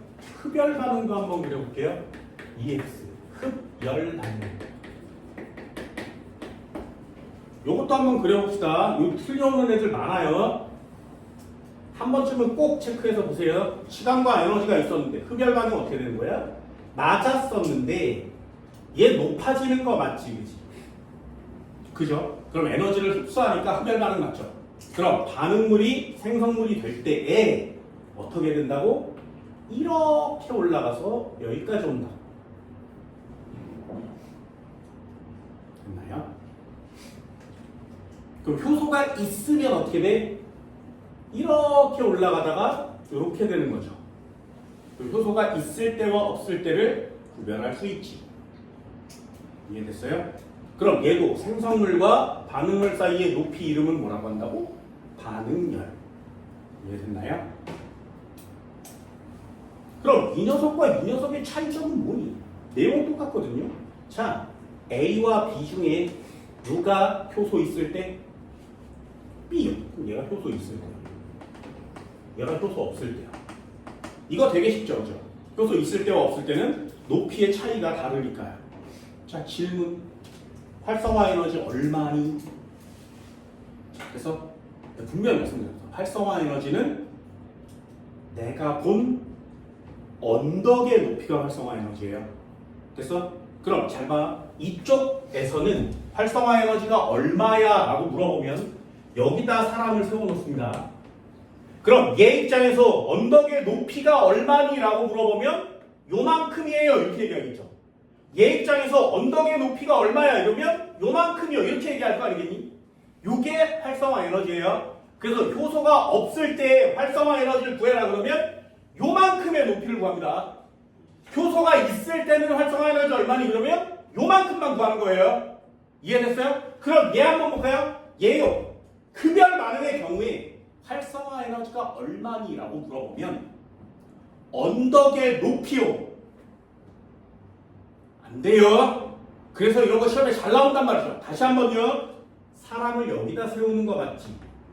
그럼 얘 입장에서 활성화 에너지는 얼마큼이야? 언덕의 높이요. 여기까지가 활성화 에너지예요. 됐어요? 효소가 있을 때는 활성화 에너지 얼마니? 그러면 언덕의 높이요. 이만큼이 활성화 에너지. 됐어? 그래서 발열 반응의 경우에는 반응열은 제외하고요. 그냥 언덕의 높이만 활성화 에너지 쓰는 거지만 흡열 반응에서의 활성화 에너지는 언덕뿐만 아니라 반응열까지 더해 주셔야 됩니다. 되니?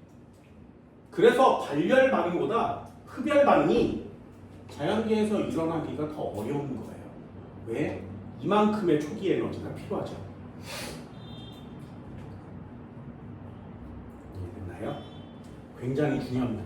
얘는 여기서부터 여기까지가 이 전체가 활성화 에너지입니다. 여기서부터 여기까지가 활성화 에너지죠. 효소 있을 때, 효소 없을 때. 이건 꼭 체크합니다.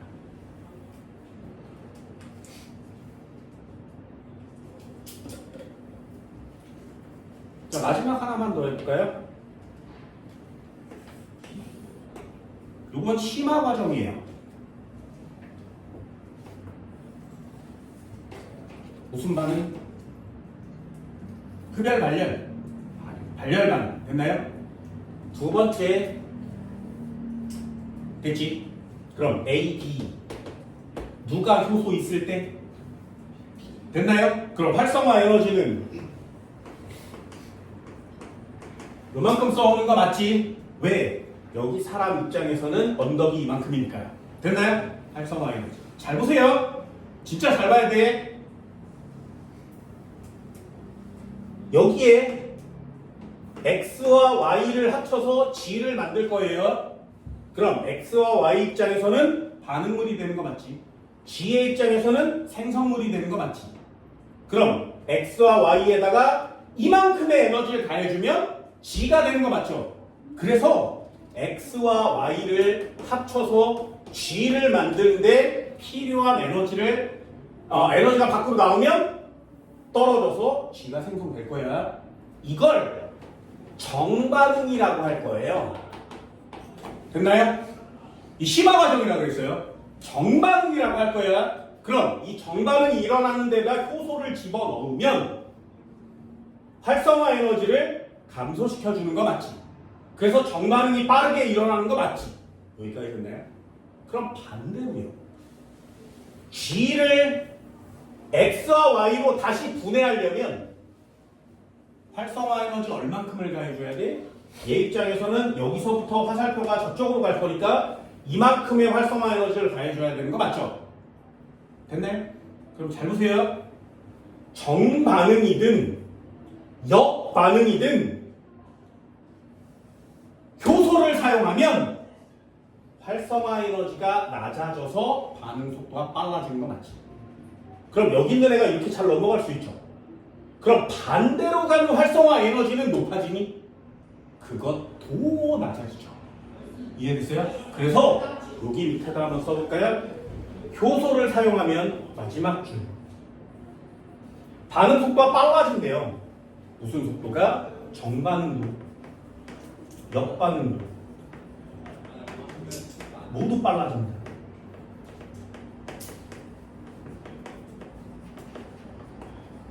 정반응의 활성화 에너지뿐만 아니라 역반응의 활성화 에너지도 낮아지니까요.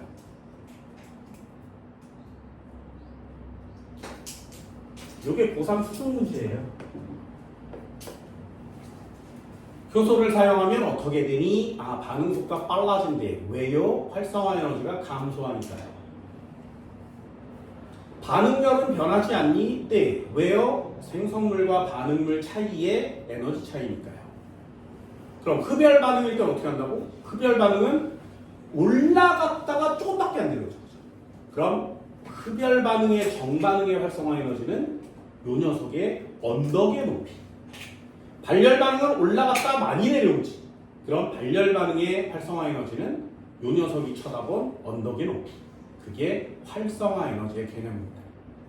그 활성화 에너지 낮춰준다는 얘기는 반응이 정반응도 빨라지고 역반응도 빨라질 수 있다는 거죠.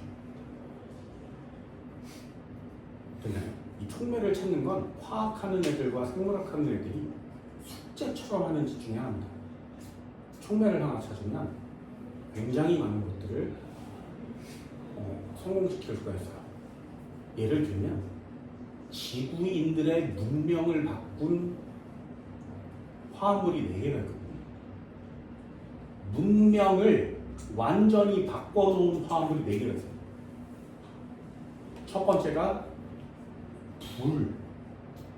그래서 인류는 불을 사용하기 전과 불을 사용한 후로 나뉘어져요. 그리고 전 지구에서 유일하게 인간만이 불을 사용할 수 있기 때문에 이 상태로 진화하는 거예요.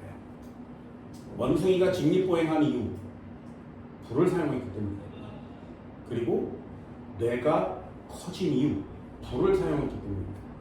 그리고 송곳니 사이가 벌어지지 않고 닫혀진 이유, 불을 사용했기 때문입니다. 육식을 하는 생명체 중에 송곳니와 앞니가 붙어있는 생명체는 거의 없습니다. 얘 강아지를 봐도 그렇죠. 앞니가 이렇게 나 있고 송곳니가 뾰족하면 그 뒤에 틈이 있어요. 그리고 어금니가 나 있거든요. 지구상의 모든 원숭이도 다 똑같습니다. 그게 인간과 다른 생명체를 구별할 수 있는 기준이기도 해요. 그게 붙으면서 사람은 턱이 안으로 들어갔고 앞으로 쏠리니까 이 뒤쪽이 발달해서 빈 공간에 뇌를 채워요. 그래서 뇌가 발달하게 된 겁니다. 불 때문이에요. 그러니 이 불이 얼마나 엄청난 짓을 했는지 알겠죠. 두 번째가 금속이에요. 인간이 사용할 수 있는 재료 중에 동물은 사용하지 못하는 거. 불을 가지고 금속을 만들어낸 거지. 세 번째가 석탄석이거든요. 인간을 바꿔놨습니다. 인간. 그래서 금속의 이름대로 문명의 이름을 정하죠. 석기, 청동기, 철기. 지금은 알루미늄 이렇게 정했습니다. 그만큼 대단한 거거든요. 석유, 석탄을 사용하는 유일한 동물이죠. 그리고 마지막 하나예요. 인간의 문명을 바꿔놓은 불, 금속, 석탄, 석유만큼 중요한 애. 걔가 누구냐면 암모니아입니다. 암모니아는 인간의 문명을 바꿔놓은 4개 중에 하나예요. 그러니까 우리가 되게 쓰잘데기 없이 여기는 암모니아 냄새 졸라나요. 홍어에서 막 졸라. 그 암모니아가 인간의 문명을 바꿔놓은 엄청난 것 중에 하나입니다. 그래서 인간은 암모니아를 사용하기 전과 사용한 후로 나뉘어요. 왜 인간은 그렇게 중요한 암모니아를 1900년대에 와서 실생활에 사용했을까요? 암모니아는 만들기가 너무 어렵습니다. 인간의 문명을 바꿀 만큼 엄청나는데 만들기가 너무 어려워요. 그래서 암모니아를 좀 쉽게 만들어낸 사람이 암모니아를 만들 때 넣어주면 좋은 촉매를 찾아낸 거예요. 그 촉매가 그만큼 미친 짓거리를 하는 겁니다. 대학 가서 배우세요. 활성화 에너지는 도대체 어떻게 나타나요? 이런 건 대학 가서 배웁니다. 정말 안타깝게 암기과목이죠. 촉매를 사용하면 활성화 에너지가 낮아진다. 도대체 왜요? 이런 단어들을 나중에 배우시면 되죠. 내가 니네 나이 때 자동차 배기가스가 너무 심했어요. 뒤에서 자동차에서 엄청난 배기가스가 유독가스가 뿜어져 나올 만큼 심했습니다. 그래서 검은 연기만 나왔거든요. 근데 요새 자동차는 배기가스가 그렇게 막 미치도록 까만 애가 나오진 않지. 이유가 뭐야? 그 자동차 밑에 촉매가 들어있어요. 백금 촉매가 들어있습니다. 그래서 해로운 기체가 바깥으로 나올 때 촉매를 사용해서 얘를 다시 원래 상태 깨끗한 상태로 분해한 다음에 내보내요. 그럼 인간도 자동차를 사용한 지 오래됐는데 촉매가 있고 없고의 차이가 세상을 또 바꿔놓은 거 맞죠? 그래서 그 촉매는 화학하는 애들과 생물학하는 애들이 미치도록 찾아다니는 것 중에 하나입니다. 특히 생체 촉매는 내 몸에 뭐가 있는지 아무도 모르죠. 그 중에 역할을 하는 애 하나를 찾아서 꺼내는 거잖아요. 그래서 그 녀석을 활성화시키는 게 우리가 해야 되는 과학이라는 겁니다. 되게 단순하게 배워요. 자, 촉매 뭐라고? 재사용? 아니요. 그것도 중요하지만 활성화 에너지를 감소시켜서 반응 속도를 빠르게 만들어줍니다. 이 내용은 반드시 꼭 정리를 해주시기 바랍니다. 되니? 마지막 하나만 더 해볼까요? 번째야. 효소는 온도에 약해요.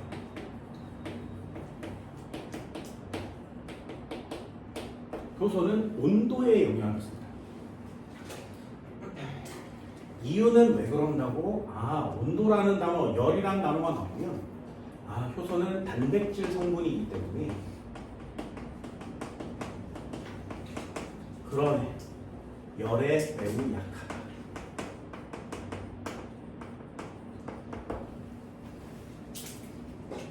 아까 여기까지 정리를 해드렸죠. 중요한 단어가 있습니다. 40도씨 이상이 되면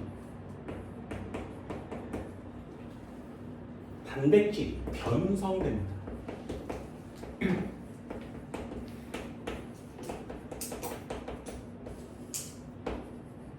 계란 흰자였는데 40도씨 이상이 되면 계란이 후라이가 되버리죠. 액체 상태의 형태로 작용하는 게 맞아요. 니네들도 침이 나오면 그 안에 아밀레이즈가 있다는 건 알고 있죠. 근데 침을 뱉으면 침 속에 아밀레이즈가 고체 덩어리로 생겼니? 아니란 말이죠. 계란 흰자처럼 액체 형태의 단백질이에요. 그래서 눈에 잘 안 보이는 거거든요. 그래야 혈관벽 이런 데를 혈관은 안 막 돌아다닐 수가 있잖아요. 그래서 액체 상태의 단백질인데 그 상태로 효소와 결합, 기질과 결합해서 효소 기질 복합체를 만들어서 막 분해하는 겁니다. 근데 얘가 40도씨 이상이 되면 흰자처럼 딱딱하게 굳어요. 그러면 아까 얘기한 것처럼 기질이 있고 이 녀석을 결합시킬 수 있는 결합 부위가 이렇게 일치해야 기질과 효소가 달라붙어서 효소 기질 복합체를 만들어서 효소가 작용할 수 있지. 그런데 40도씨 이상이 되면 이 효소가 굳어버린다고. 됐나요? 그러면 결합 부위가 일치하지 않지. 그럼 효소가 효소의 역할을 할 수 없어요. 그럼 니네 몸에 있는 효소가 역할을 하지 못하면 니네 몸에 있는 모든 화학 반응이 다 정지. 그럼 위험할 수밖에 없죠. 40도씨 이상 되면 변성이 되기 때문에 그렇습니다. 문제는 이거예요. 잘 보세요. 계란을 삶았어. 그런데 먹기가 싫어. 그러면 온도를 낮추면 다시 원래 날계란이 되니? 이상하지, 그지? 이상하지. 그럼 다시요. 계란을 얼려요. 그런 다음에 먹기 싫어요. 얼리고 다시 꺼내면 원래 날계란이 되니? 요건 됩니다. 집에 가서 해보세요. 요건 돼요. 됐나요? 그래서 우리 몸에 있는 단백질들도 똑같아요. 얼린 다음에 녹이면 원래 단백질 기능이 회복돼요. 그런데 온도를 높인 다음에 다시 낮추면 원래 단백질 기능이 돌아오지 않습니다. 됐나요? 그래서 효소라는 것도 저온보다 고온이 훨씬 더 위험한 거예요. 니네 텔레비전에서 그런 거 안 봤어? 물고기를 질소 탱크에 넣었다가 다시 물에다 넣으면 살아나죠. 그게 이런 것 때문에 그렇습니다. 하지만 그 물고기를 40도에 넣었다가 다시 물에다 넣으면 살아나지 않죠. 죽습니다. 삶아진 거니까. 단백질이라는 건 그런 특징을 갖고 있습니다. 그래서 온도가 높아지는 건 매우 위험하기 때문에 열에 약하다고 쓰는 거고요. 특징은 단백질 때문입니다. 이것도 한번 그려볼까요? 시간이 지나 온도가 높아지면 높아질수록 효소는 활성도가 커집니다. 온도가 높아지면 높아질수록 효소는 활성도가 커져요. 반응을 잘한단 말이죠. 10도씨 올라갈 때마다 10배씩 커집니다. 그러다가 갑자기 졸라 커질 때가 있어요. 활성도가. 그럼 효소의 능력치가 최대가 된 거죠. 그럼 이때 온도는 몇 도일까요? 니네 몸에서 효소가 가장 활발히 작용할 수 있는 온도. 됐나요? 그게 체온이에요. 자, 이제 호기심이 끝나지 않았나? 나만 호기심인가? 체온이 얼마면 정상이야? 왜요? 이해됐어? 과학은 외유라고 그랬어. 외유. 야, 체온이 36.5도가 정상이래. 39도, 40도 올라가면 뒤진대. 그럼 정상 인의 체온은 왜 36.5냐고. 20이면 안 돼? 뭔 말인지 알겠어요? 왜 내 몸의 체온은 36.5도일까요?의 왜를 이제 니네 해결할 수 있지. 니네 몸속에 들어있는 효소가 36.5도일 때 가장 활성도가 크기 때문에 그래요. 이해되니? 그래서 니네 몸에 효소가 잘 작용할 수 있게 몸뚱아리를 일정한 온도로 유지시켜주는 거라고. 됐나요? 안 신기하다고? 이런 게? 나만 신기해? 야, 이거 나만 신기해? 그러다가 40도씨가 되면 갑자기 또 급격하게 떨어집니다. 40도씨 이상이 되면 활성도가 급격히 감소하죠. 왜요? 변성됐으니까 더 이상 작용을 하지 않는 겁니다. 선생님, 그러면은 온도가 한 37도, 38도가 되고 막 되게 열나고 아프고 그러잖아요. 그거는 아직 변성이 안 되는데 왜 아픈 거예요? 그건 균 때문이죠. 병원체 때문에. 그냥 아프다고 느끼는 거지. 그걸 뭐 죽진 않잖아요. 열이 진짜 올라가지고 아픈 게 아니라 아파가지고 그냥 열이 오르는 게. 당연하죠. 당연하죠. 니네 몸속에 병원균이 들어오잖아. 그럼 병에 걸리잖아요. 그럼 병원균을 어떻게 하면 죽일 수 있냐? 병원균을 죽일 수 있는 방법은 두 가지. 약을 처먹든가. 됐어요? 그럼 약을 처먹을 수 없으면 어떻게 해? 태워 죽여요. 몸의 온도를 높여서. 그래서 니네 몸에 병원균이 들어오면 몸이 야, 니네 몸에 이상하게 들어왔어. 저 새끼를 죽일 수 있는 방법 뭐지? 온도를 높여. 그러면 그 병원균에 들어있는 효소도 작용을 못할 수 있지.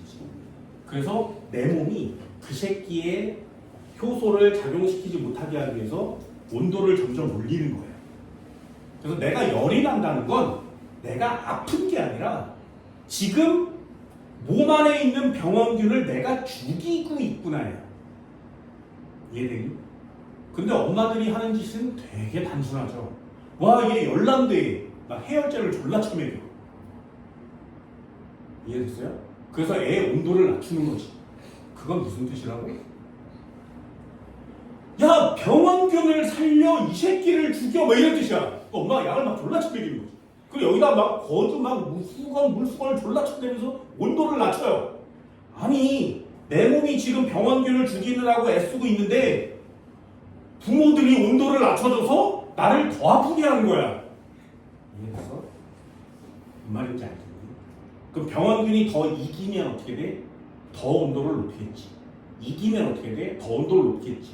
그럼 네 몸에 병원균이 이기는지 내 몸이 이기는지를 알 수 있는 방법이 없죠. 병원균이 안 보이니까. 그래서 체온을 재는 거예요. 체온이 어느 정도 이상으로 올라가면 나도 위험해지니까. 그래서 온도가 높아지는 건 위험해요라는 기준이 거의 39도 이상인 거죠. 그 전에 미생물을 죽일 수 있으니까. 할 수 있나요? 할 수 있겠어? 그래서 열이 나면 내 몸에 지금 전쟁이 일어났구나 라는 뜻이 되는 겁니다. 그래서 그걸 버텨내는 건 좀 그렇고요. 항상 온도를 체크하세요. 내가 니네 나이 때는 온도계가 수온 온도계밖에 없었어요. 그래서 온도를 측정하려면 입에 물고 있는 거야. 그래서 항상 이렇게 봤거든요. 또 겨드랑이에 이렇게 넣는 거죠. 아니면 엉덩이 이렇게 뒀다가 입에다 넣었다가. 이상하잖아. 근데 코로나가 진짜 사람들한테 혜택을 준 건 딱 두 가지예요. 마스크와 체온계. 띡 하는 체온계 있잖아.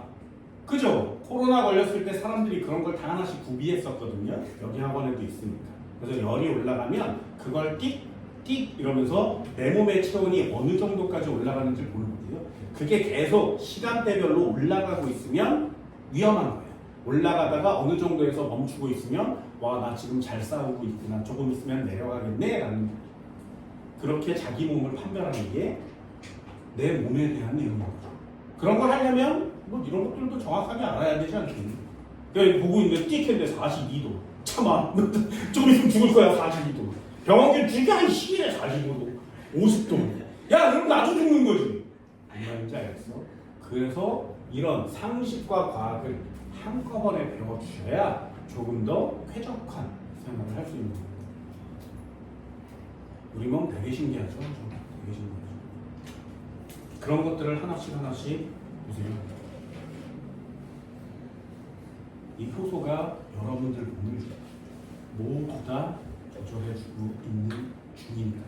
에너지를 만들 때도 효소가 필요합니다. 니네들이 에너지를 만들거나 음식을 처먹어서 에너지를 합성시키거나 그 녀석을 쓸 때도 효소가 해줘요.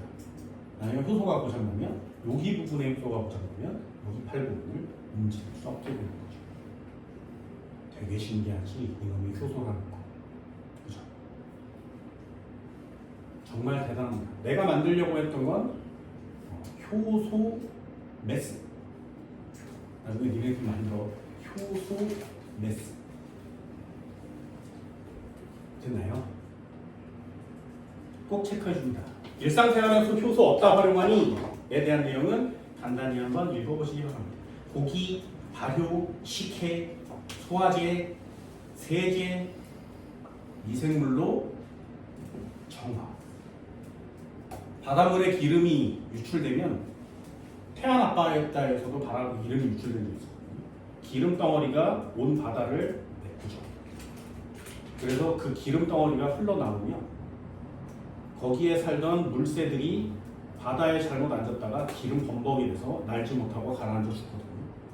그리고 그 기름때가 바다층을 위에 표면을 메꾸면 태양빛이 도달하지 않아요. 그래서 밑에 있는 광합성 식물들은 전부 다 죽습니다. 그 광합성 식물이 여기에서 죽으면 산소를 만들어내지 못하죠. 그래서 거기에 있는 물고기나 특히 어패류들이 다 죽거든요. 그래서 바다가 다 죽어버리는 거예요. 그 부분. 그때 우리나라가 하는 짓은 뭐야? 황토라는 흙을 바다에다 뿌려요. 그러면 이 황토라는 흙이 기름이랑 붙어서 가라앉습니다.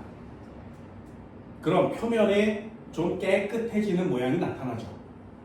그러면 태양빛도 나올 거고 광합성도 할 거고 물고기도 되돌아올 거예요. 물론 시간이 되게 오래 걸리겠죠.